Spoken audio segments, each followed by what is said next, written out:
ఇది అనుభవం చంద్రబాబు నాయుడు యొక్క ఆత్మలో పవన్ కళ్యాణ్ యొక్క సహకారంతో మనందరూ కలిసి పోటీ చేసి రాష్ట్రాన్ని కాపాడాలని సంకల్పంతో ఎన్నికల్లో పోటీ చేయడం జరిగింది. నేను గతంలో పవన్ కళ్యాణ్ గారి పార్టీ తరఫున జనసేన పార్టీతో పోటీ చేయడం జరిగింది. ఎందుకంటే పవన్ కళ్యాణ్ యొక్క ఆశయాలు ఆయన యొక్క ఆలోచన విధానం ఆధారం నాకు నచ్చి నేను కూడా ఒకసారి నా సహకారం అందించాలని చెప్పి పోటీ చేయడం జరిగింది. పోటీ చేసిన తర్వాత గెలుపు ఓటమి సమానంగా మనం తీసుకోవాలి.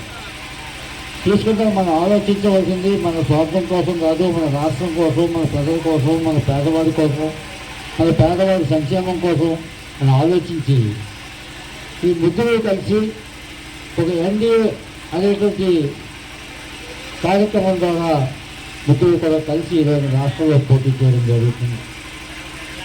మరి ముగ్గురు కలిసి ప్రచారం చేయాలా, ప్రజల్లోకి వెళ్ళి ఓటు అభ్యర్థించాలా, ఇప్పుడు రాష్ట్ర ప్రభుత్వకు విధి విధానాలు తెలియజేయాలా, మీకుండే అవసరాలు ఏంటి, ఎటువంటి మౌలిక పరిపాలన అందించాలి యొక్క మీ యొక్క కష్టసుఖాలు తెలుసుకోవాలని ఆలోచనతో ఈరోజు మరి మేము అందరం రావడం. బీజేపీ ఇన్ఛార్జ్ ఏంటి రామ్ కుమార్ గారు, అదేవిధంగా తెలుగుదేశం పార్టీకి స్థానికంగా సంబంధించిన నాయకులు, పెద్దలు, మీ గ్రామ పెద్దలు, సోదరులు, సోదరిమణులు, మిత్రులు అందరూ కూడా ఈరోజు ఇక్కడ మనం సమావేశం అవ్వడం జరిగింది. మరి మనం ఆలోచించేది ఏంటంటే ప్రధానంగా ఈ బొద్దవరం గ్రామం అనేది 190 మంది వ్యవసాయం మీద, పాడి పరిశ్రమ మీద ఆధారించి బతికేటువంటి గ్రామం. ఆనాడు గతంలో ఆ షుగర్ ఫ్యాక్టరీకి మీకు ఒక ఖాతా ఉండేది. ఆ ఖాతా ద్వారా షుగర్ ఫ్యాక్టరీకి చెరుకు సరఫరా చేసి దాని మీద ఎంతోమంది రైతులు, రైతు కూలీలు, కార్మికులు, ఎంతోమంది జీవనోపాధి ఉండేది పెద్ద గ్రామాలు. ఆనాడు స్వర్గీయ బుల్లిబాబు గారు దూరదృష్టి ఆలోచించి మన ప్రాంతానికి ఉన్నారు, ఎంపీటీసీలు ఉన్నారు, అలాగే టీడీపీ నాయకులు, జనసేన నాయకులు అందరూ కూడా పేరు పేరున చేస్తూ మీ అందరూ కూడా నా నమస్కారాలు. ఇలా గత 5 సంవత్సరాల్లో నడిపిన వైసీపీ ప్రభుత్వం లాంటి ప్రభుత్వం అనుభవజ్ఞులైన అశోక్ బాబు గారు ఇప్పటి వరకు చూసుండ్రు. దుర్మార్గపు ప్రభుత్వం.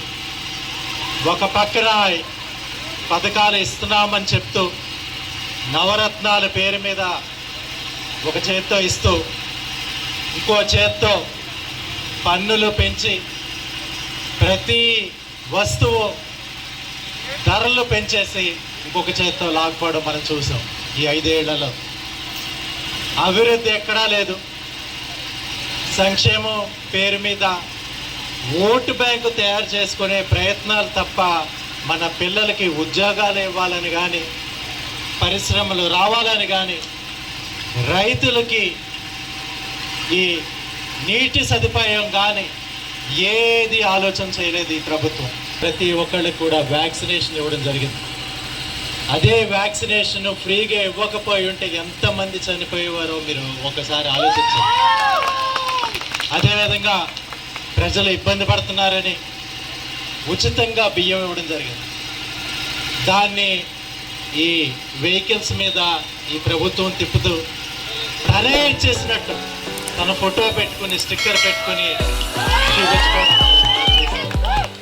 అదేవిధంగా పెద్దలు చెప్పారు, లిక్కరు 50 రూపాయలు 70 రూపాయలు ఉన్నది వాళ్ళే తయారు చేసేసి వాళ్ళే అమ్మేసి క్యాష్ మనం ఫోన్పే కానీ ఏది చేసే పరిస్థితి లేదు. ఈ ఇసుక విషయంలో కానీ ప్రతి దానికి రేట్లు. ఒక లైసెన్స్ రావాలంటే ఒక రేటు, ఒక చెరువు తవ్వుకోవాలంటే ఈ చేపల కోసం ఒక రేటు.